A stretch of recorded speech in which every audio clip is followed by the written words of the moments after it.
conducting a broadcast on Go to Hell Mitch, which is the topic of voter suppression and how Republicans are running both a state level strategy of passing legislation that will impair the ability of Americans to access the polling booth, to vote with ease, as they should be able to do in a functional democracy. So state level campaign by Republicans, federal level strategy to vote, efforts at a legislative level to counter those voter suppression strategies. And I'm glad this matter is being brought to a head. I'm glad there's going to be stories about it today in the news. Joe Manchin has been blocking efforts to,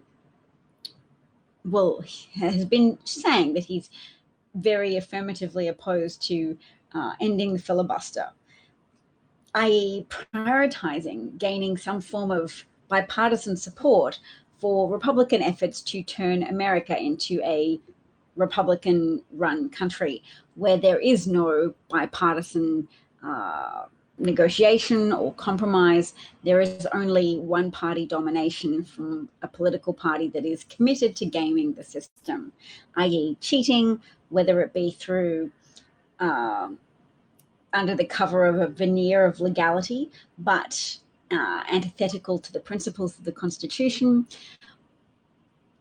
and also to target Black and Hispanic Americans for voter suppression, knowing that Black Americans are statistically, in a historical sense, and therefore predictably in a future sense, more loyal Democrat voters than Republican voters. So of course you have some contrarian people who like to say, no, I'm Black and Black voters are not a monolith and I'm a Republican. That percentage is still relatively small. If you target Black Americans for voter suppression efforts, you are increasing the voting share of Republican voters. That's just an objective fact. And ways in which Black voters can be specifically targeted in a negative way by state-level Republican legislation, state-level Republican voter suppression legislation, is by making it more difficult to vote in highly dense populations where lots of people live, whilst making rural areas have easier access to the vote. So something as innocuous sounding as geographical parity. Oh, yes, every district gets one out of hours drop-off box or one polling booth for every district doesn't work when an urban district might serve hundreds of thousands of people and a rural district might serve tens of thousands of people. Just logarithmically different numbers, meaning there will be incredible overcrowding and long queues, vote deterring, vote suppressing long queues in urban locations which are more likely to be populated with Black American voters. I've just realized I haven't turned on the comments yet. I might be talking to nobody. Oh, I see we have some people. Hello. I've missed a whole bunch of comments. So Bob is here. Hello, Bob. Hello, Kim from Washington. Bob from Bernard's, Let It Be. Marsha's up. John's up. And Molly's up. Lovely to see all of you. Thanks for joining me. I've washed my hair a little bit.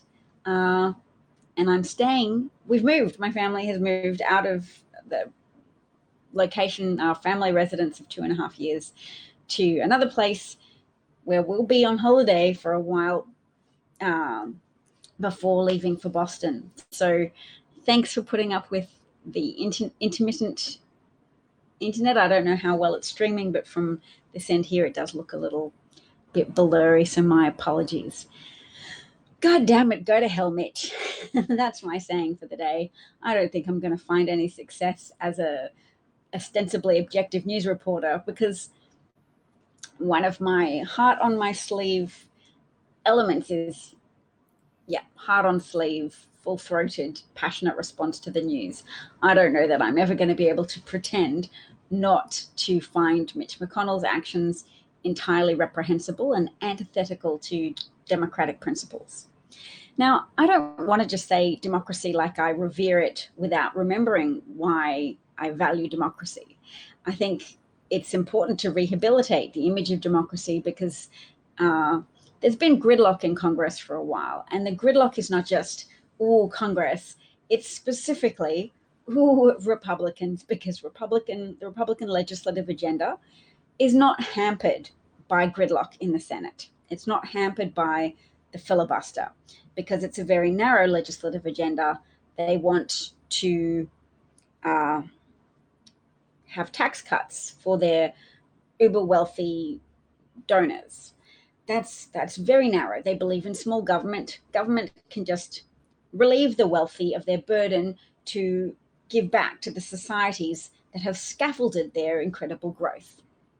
And it's part of a worldview that says I am personally responsible for all my success, and discounting the contribution of schools in giving you an educated workforce, roads in giving you access to easy transport of goods and services around the country, and a mobile client base.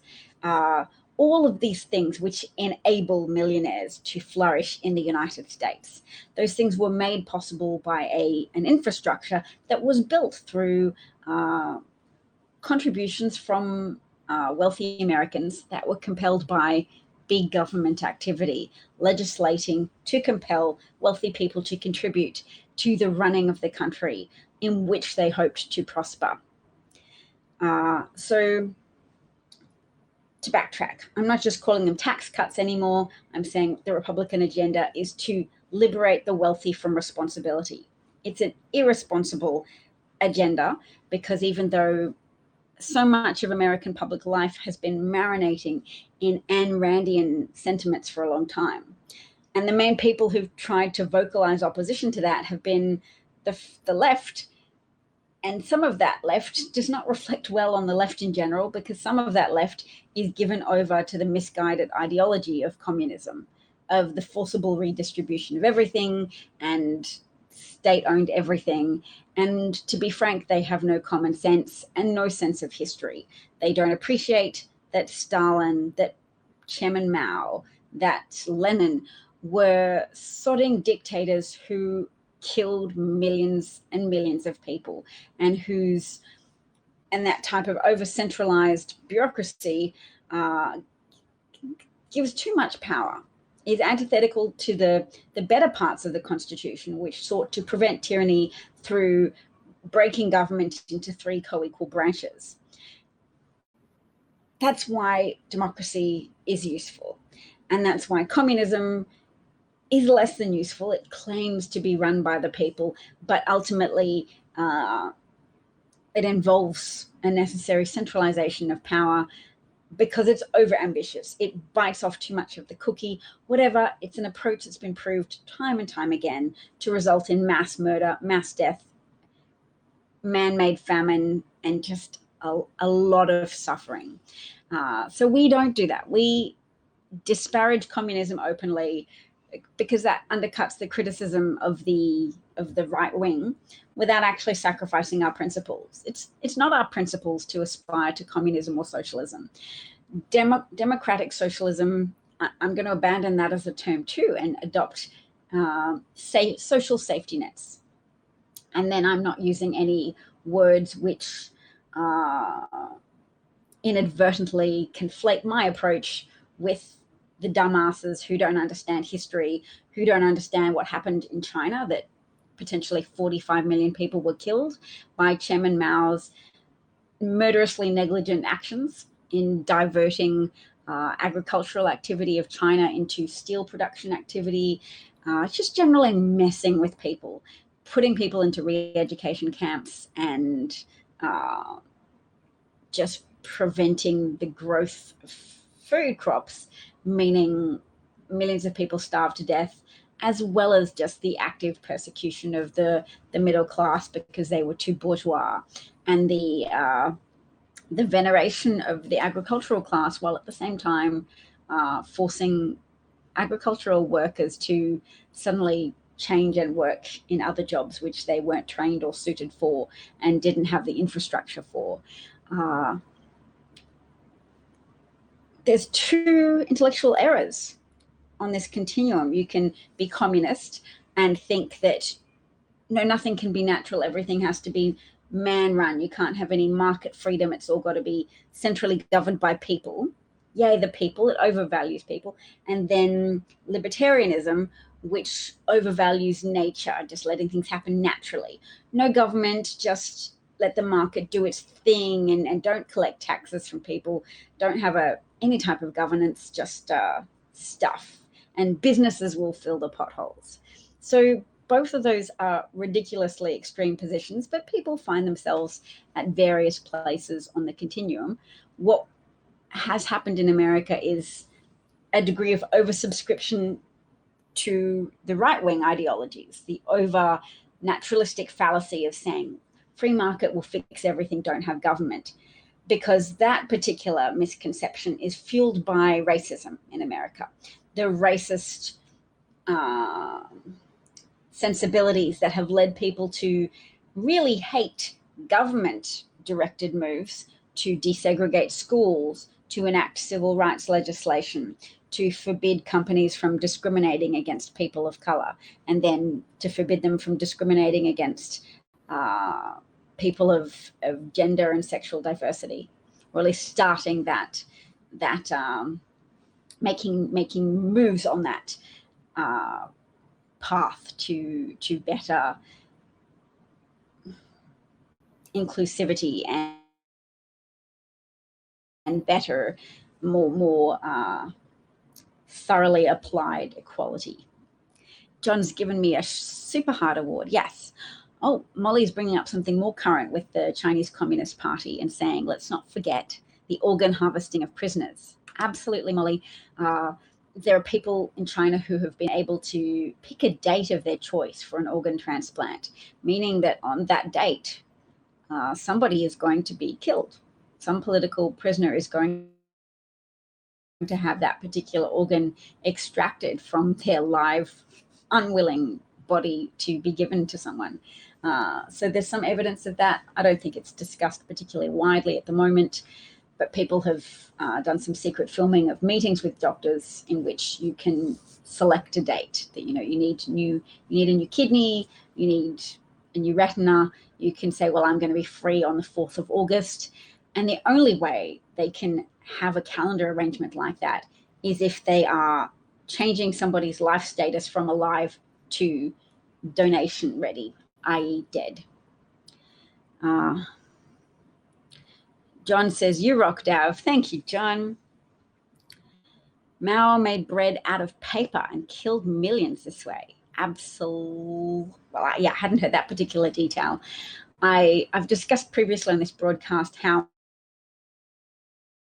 Mao tried to adopt some new proposed agricultural techniques that were suggested by a pseudo-agricultural scientist from Russia, who was riffing off a biological theorist called Lamarck, who proposed that a mechanism for evolution to occur might just be striving.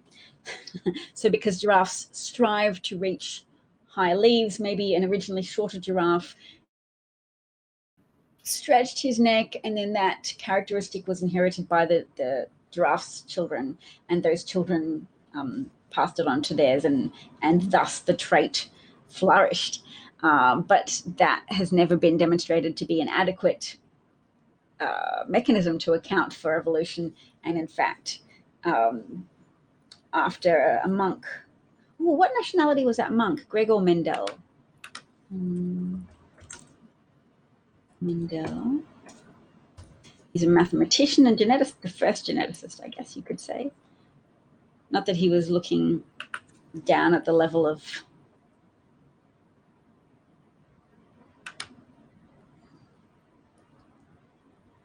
he did experiments with peas, flowering pea plants, and concluded that the characteristics could be divided into expressed and latent traits called dominant and recessive traits. Yes. Okay, I need nationality, not his experiments. But yes, once he showed the genetic basis for that, people could subsequently conclude that we can have random mutations, that these random mutations can create characteristics, some of which may be suited to the environment we find ourselves in, and that occurs across species and the accumulation of these characteristics over time, and the synergy between a characteristic and suitability to the environment can mean survival of the fittest, or rather survival of the most suitable, because any such traits in a population once expressed then create more survivability amongst the offspring, so the trait can flourish and that genetic line can propagate amongst the descendants of that, the possessor of that particular mutation.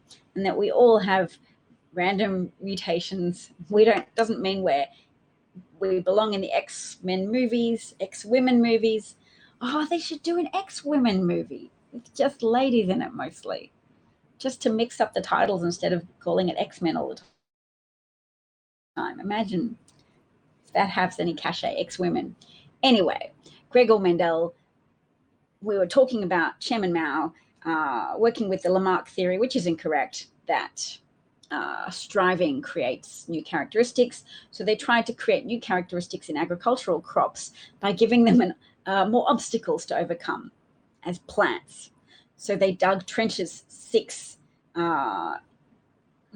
inches deep instead of 1 inch or 2 inches in order to give the seeds more room to strive and therefore grow stronger root systems. And if these are root vegetables, to give people more to eat.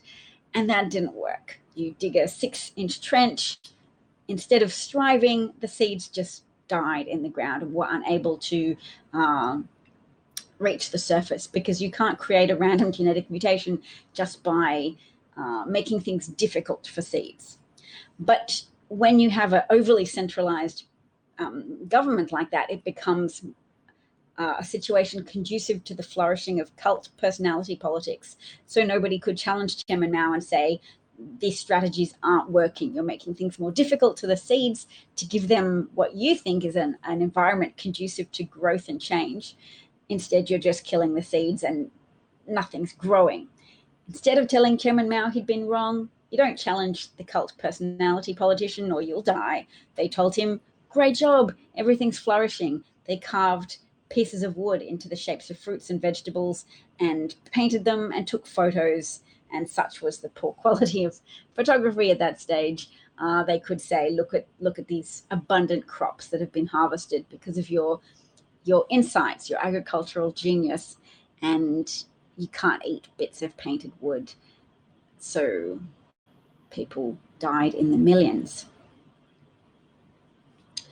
Oh, John, your pop culture, you didn't get that pop culture reference. So X-Men is spelled like this, X-Men. Maybe you did get it and you're just being funny and cute.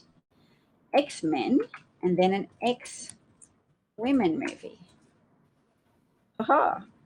So yes, would an X-Women movie, if you run with the wordplay on that, would that be a movie about trans men who are X-Women because they used to be women, but now they're men? We're not going to talk about that right now. What we are going to do is we're going to talk more about Mitch, and we're going to talk about the Mitch McConnell. So Molly's noticing that his kidney will be available on the 8th of the 4th. Why will your kidney be available on the 4th of August? Are you telling us, John, that you're having an operation for transmitting your kidney? Because admittedly, people only need one kidney. Or are you telling us that you anticipate your own death on the 4th of August? Molly's saying she remembers, Marsha's saying she remembers something from college. Oh, that Mao made bread out of paper. Yes. Well, I imagine his underlings made bread out of paper. Molly notes that they blood type all of the prisoners when they enter, and most of the people killed for their organs are between 20 to 35 years old. That's sad. Mendel was Austrian. I looked it up. It took me a while to relay that information, but Mendel was Austrian. Interesting. So a great innovator in relation to genetics, Mendel, and Hitler was of Austrian nationality originally as well.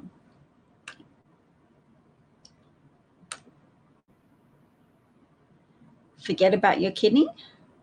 Well, you mentioned your kidney, John. So tell us, are you giving your kidney to someone? That's a weird thing to just leave us on. Let's have a listen. I mean, we will, of course, be very sorry for you if you anticipate your own death. It's a very precise day to anticipate your death. So do let us know, because I'm concerned now. Yes, I hope you tell us. Oh, no, that's not going to work. Okay, so Mitch McConnell is pretending that it's a lie that the states, Republican-governed states, are involved in a systematic effort to suppress the vote. I noticed the governor of Illinois was trying to make it easier for people to vote yesterday, signed some legislation. So no, not all states, just Republican-governed states, or states where Republicans control state legislature. All right, let's hear his stupid voice. And many of you have written about the subject of big lies. Well, the biggest lie being told in American politics in recent weeks has been that the states are involved in a systematic effort to suppress the vote. Those arguments are being made by people who obviously haven't read any of these new state laws, because that's not happening. As we all know, we had the biggest turnout last year since 1900. There is no effort in any state in America to suppress votes based upon suppression of minority participation. And many of you have written. So he said there's no about effort the to subject suppress of big the lies. vote. Well, the biggest lie being suppression of minority participation. And okay, so that's that was interesting. I turned the sound up a lot for that. So tell me how the volume is right now for you guys. It's he's telling more big lies. Republicans are doubling down on the whole big lie thing. And I don't want to get stuck into a reflexive hostility towards Republicans, but at this point in time in history, they're earning it. And I guess that's what happens when you spoil children. And the American political system was built to spoil conservative, white, wealthy people, in that the early compromises, the 3/5 compromise, and indeed the electoral college system itself, they are all contrived to be placatory to the interests of whites, slave owners, and their supporters. And that's wealthy people who've generated incredible wealth through the immoral practice of enslaving human beings. And they're people who reject the participation of Black people as equal partners in a democracy.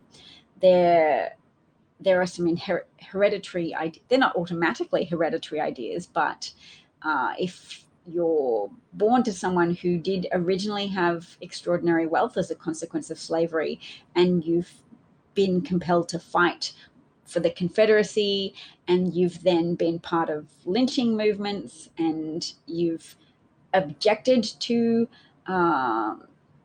the teaching of history, so you've objected to people learning about what happened in the various white-initiated massacres of Black Americans and the white-initiated rioting against Black businesses, churches, buildings, districts, then you have something on your conscience and you are potentially running from shame. If you haven't found it within yourself to grow some emotional maturity and say, yes, bad things happened, maybe my ancestors participated in those bad things, things can and should change.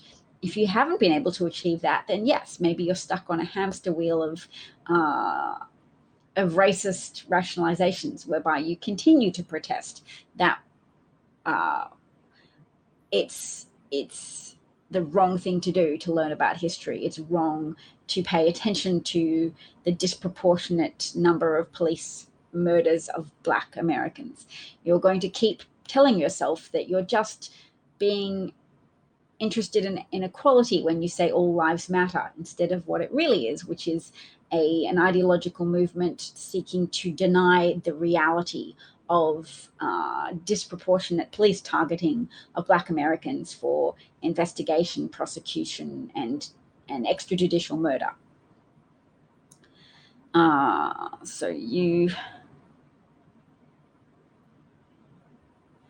Okay, so John is saying he's not going to donate a kidney. Okay, he's a little excitable down here in New York, but please disregard all my comments about organ donation. It's just banter. Okay, banter. Banter. All right. Autocorrect can be a challenge. I'm sorry to still have Mitch McConnell's face up. Oh, no. I'm just noticing a headline that said Chadwick Boseman's tragedy is America's tragedy. In colorectal cancer hotspots, young men are dying at higher rates. So I'm guessing that's going to be a form of environmental racism that's a factor in Chadwick Boseman's death, because maybe certain cancer hotspots, there's more exposure to carcinogenic agents that are impacting the health of people who are essentially trapped in certain residential districts because their families were excluded from the ability to get a government-backed mortgage to move anywhere else. There were people stuck in red line districts, essentially. So I'll click on that in a second.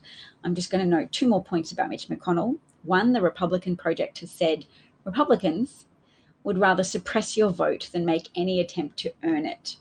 And that's a great point. Rather than try and expand their voting base, they are trying to shrink the electorate by primarily targeting the Democratic spine of voters, the Democratic voting base, the most reliable voting base for Democrats, which is Black Americans. Although there is a shift that more college-educated people are beginning to vote Democrat and reject the Republican model of science denialism and thinly veiled white supremacist action.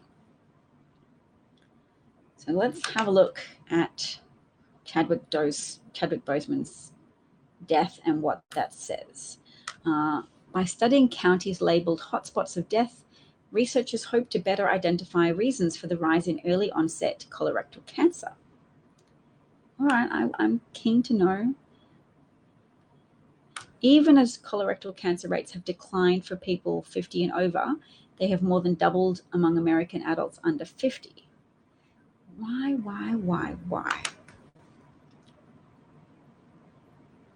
Because Chadwick Boseman was certainly, on the surface, didn't seem to possess risk factors for death from colon cancer in terms of fitness and health. Physically active lifestyle, did not smoke, was not a heavy drinker. Someone else was diagnosed with stage 4 colon cancer at the age of 46. But like Boseman, Carter lived in a part of the country researchers have labeled a hotspot of death for early onset colorectal cancer. Anderson County, South Carolina, and Hinds County, Missouri, where Jackson is located, are 2 of the 232 counties in mainland US where men aged 49 and under are at unusually high risk of dying from colorectal cancer. The researchers also found, here we go, that compared with white men, Black men in these hotspots who have colorectal cancer are more likely to be diagnosed with advanced stages of the disease and less likely to survive it. Well, I'm wondering if that's an access to healthcare situation of not getting early diagnostic treatment. Colorectal cancer will be the leading cause of cancer-related death in people aged 20 to 49. Now that makes me really want to go out and have a test. But specifically, if I was African American, I should think of that as well. So far, they have found a strong link between smoking and early onset colorectal death, obesity, lack of access to healthy food. He believes there may be others as well, like consumption of high fructose corn syrup.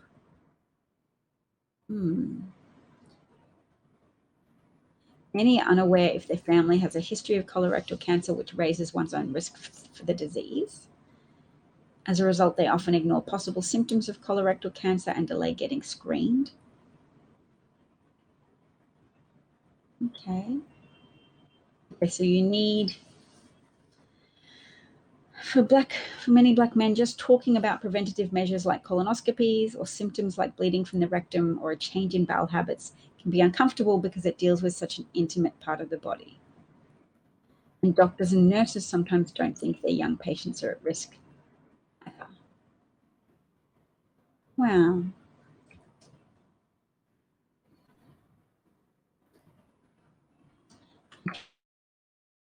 Okay.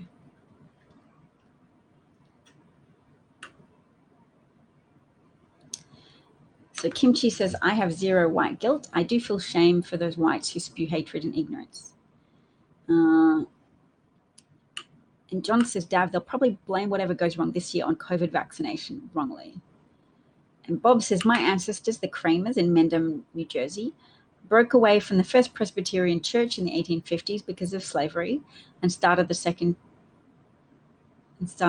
Presbyterian Church. And funny story, the week of the second church dedication, the first burned down. They said it was lightning. Yeah. Molly's speculating that it could have to do with the processed foods and foods made with grains that are sprayed with Roundup. Yeah, that could be a factor. Well, at least we have our attention drawn to the fact that this is now being researched. I'll show you what I was looking at because, yes, they have found hotspots and it behooves all of us to be to pay close attention to this, that it's increasingly young people who are dying of this particular type of disease and that it's the leading form of cancer for young people. All right. There we go. So that's Carter, who also died at the age of 46, or died at a similarly young age, as did Chadwick Boseman. All right. And that's Carter. So he had young children, really tragic. Must be very hard for health professionals.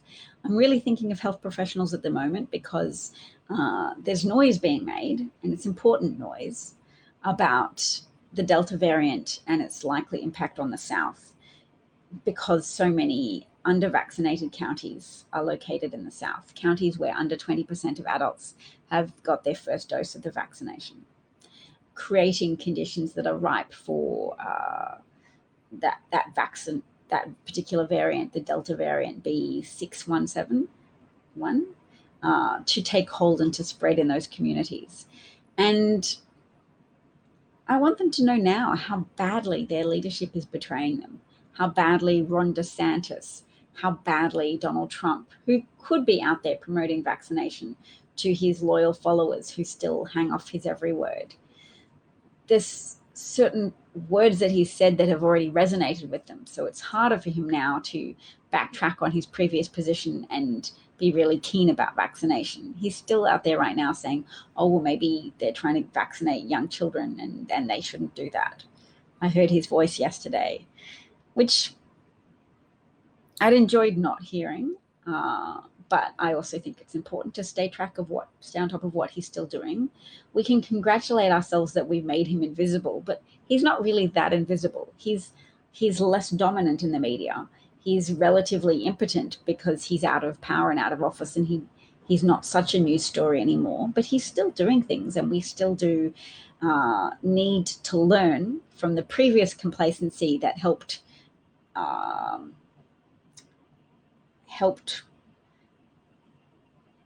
savage America's democracy in 2016, that propensity for ignoring Fox News and ignoring what's happening in the right side of politics, in the right-wing side of politics.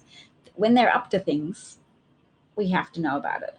And some people on Twitter make it their job to pay attention to that and report on what's happening on Gab and Parler and the right-wing corners of the internet. We do need to know. I wish the FBI had been paying closer attention prior to the 6th of January.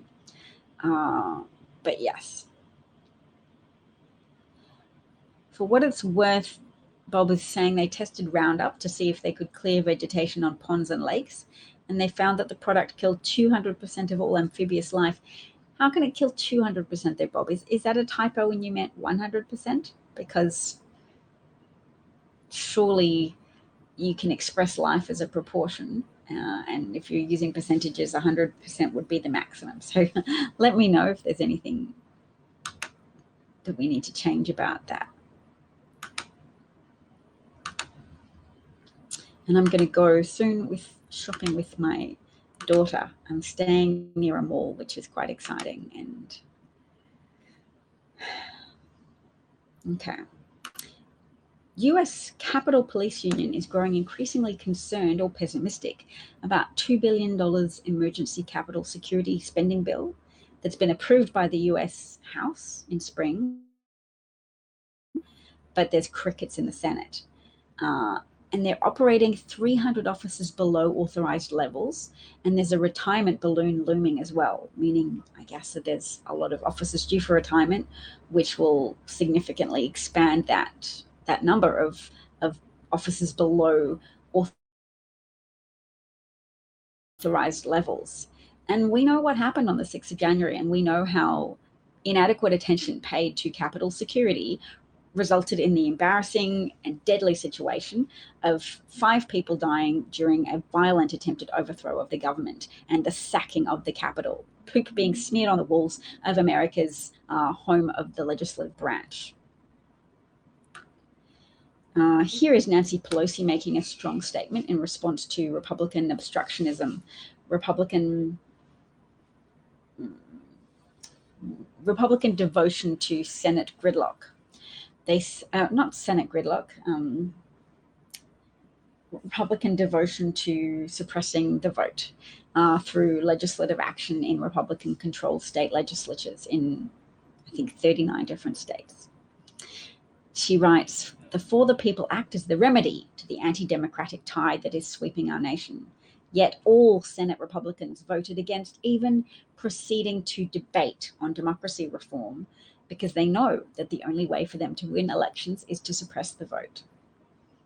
So sometimes people say, oh, Democrats enable Republicans to behave badly sometimes because they want to try and alert people to the fact. They want to enable Republican bad behavior to bring it to a head, to say, look at how badly they're behaving. And I can understand both points of view there, to be afraid of Democrats going too far in paving the way to let Republicans behave badly, but also the need to sometimes use time and space to showcase Republicans for what they are, because it's not the Democrats' fault that there are certain ideas that have taken collective hold of the American consciousness in some areas, that government is inherently a bad idea, that we should have small government, no taxes, that voting should be difficult. There are people who believe voting should be difficult, and I'll show you someone from the 1980s saying so in just a minute, one of the founding members of a lot of these groups that work at a shadow level to damage democracy and to subvert American democracy in favor of wealthy interests. Ari Berman, who is, I think, a commentator. Who is he? He's an author of a book called Give Us the Ballot, The Modern Struggle for Voting Rights in America, and he's a writer for Mother Jones. He notes that 68% of Americans support the For the People Act, according to polls, I guess. That would expand voting access for tens of millions, but debate was blocked by 50 GOP senators who represent 43 million fewer Americans than the 50 Democrat senators. This is why the US Senate is so broken. So I want to get the numbers of actually how many people it is that are represented by GOP senators relative to Democratic senators. I want to get those exact numbers, so I'm going to write it down. But Ari Berman is asserting that it's 43 million more are represented by Dems.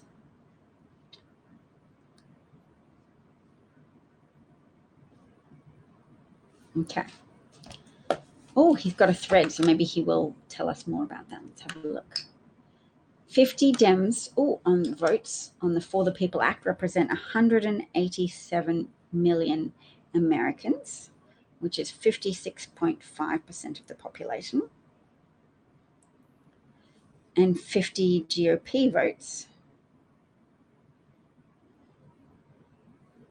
represent 144 million, which is 44% of the population. Okay. I'm going to tweet that because it's a really important figure. So if you want to share that figure yourself, you can see it now on the top of my Twitter page.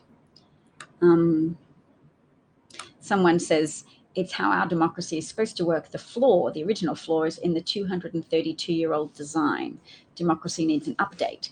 Filibuster elimination, although filibusters weren't conceived of at the time of the writing of the Constitution, it's a relatively new addition that took hold when Republicans wanted to oppose civil rights progress. Eliminating gerrymandering would work within the existing constitutional structure to offset the most egregious gaming of the system. Well, this is a good point. All right, sounds good.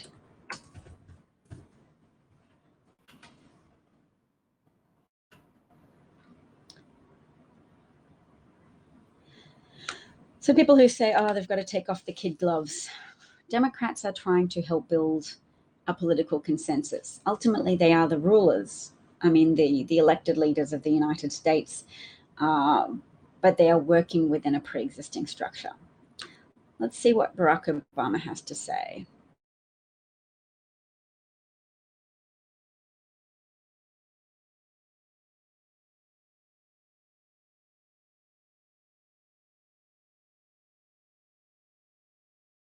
Sorry.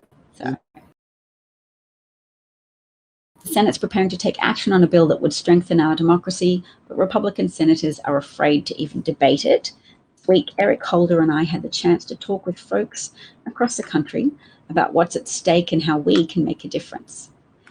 Oh, this is 5 minutes long. I might play that, but then go. Okay. And look, Biden said a Democratic stand to protect our democracy met a solid Republican wall of opposition. Senate Republicans even opposed a debate, even considering legislation to protect the right to vote and our democracy. It was the suppression of a bill to end voter suppression. So I think the Democratic leaders are trying to make it really clear exactly what's happening and what's at stake. The issue of voting rights may not set off alarms for most of us, but the violence that occurred in the U.S. Capitol on January 6th, just a few months ago, should remind us that we can't take our democracy for granted.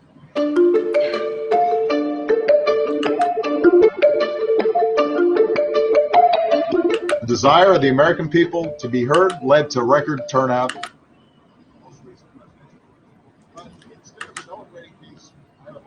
Can you guys hear me at all? Because I can't.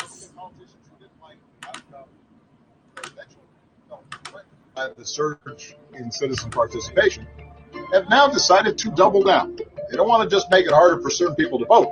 They now want to change the rules for how ballots are counted and who gets to count them.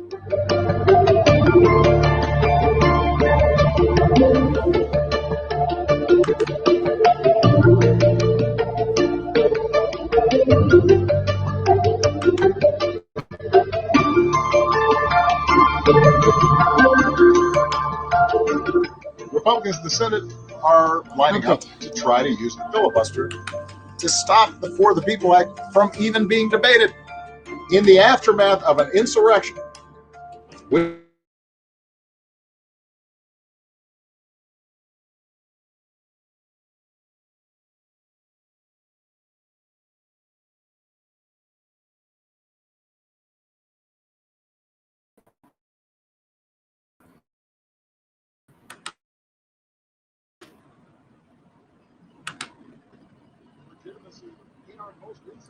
legitimacy in our most recent election. They're suddenly afraid to even talk about these issues and figure out solutions on the floor of the Senate.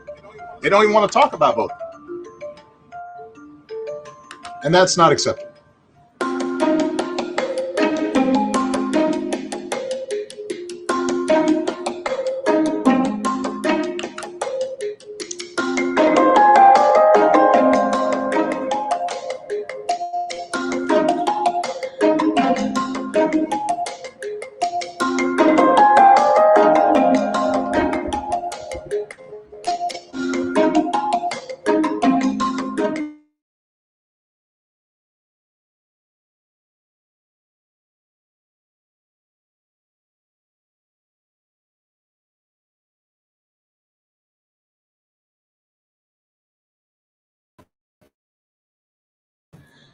All right. Well, I'm going to go. I don't. Hello, folks. I'm going to go. The connection's a bit. Senator intermittent. Manchin has put forward his proposals. A lot of the provisions in there are ones that the overwhelming majority of Americans can support. And I think it is entirely appropriate for Republicans now to engage and to look over those proposals and to say, hey, we want to see this, or we are troubled by that. Here's why. Let's come up with something that addresses the concerns of both parties and all Americans. And if we do that, then we can not only repair some of the damage that was done on January 6th, but we can secure our democracy and set an example for the world moving forward. What we can't do is do nothing. We also need ordinary citizens to join in and insist that the Senate take action this week. It may not end up being exactly the bill that is currently or initially being proposed, but we as a people should all say, Senate, Congress, do something.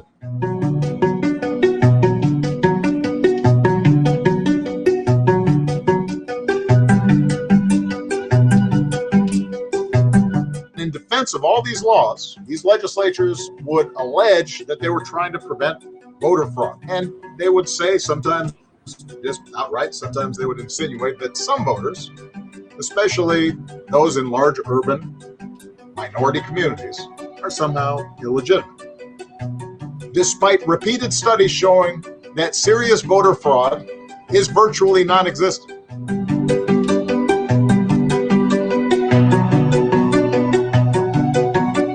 Since I left office, I've tried to make it a policy not to weigh in on the day-to-day scrum in Washington. But I do want folks who may not be paying as close attention to what's happening to understand the stakes involved and why this debate is so vitally important to the future of our country.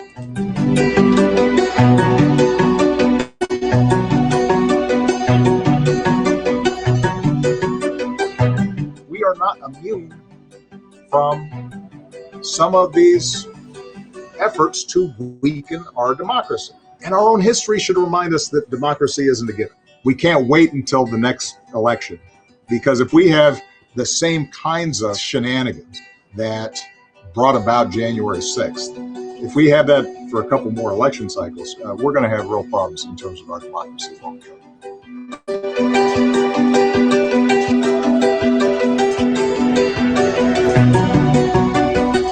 Oh, okay, a suggestion. Let's go back. Okay, let's write that down. Text FIPA. Text FTPA. And if you want, I mean, before I just tell you to do something, you could Google what the hell that is. Text FTPA. Internet search. User search. Search engine. Check first. If it checks out, text FTPA to 88228. Okay.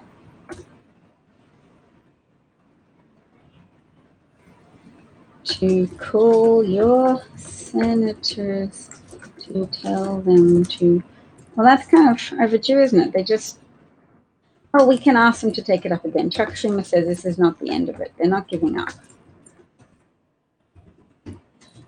I mean, Joe Manchin came up with some compromise ideas that included a lot of the protective measures that Democrats saw as necessary and that are necessary because they're under attack by Republicans.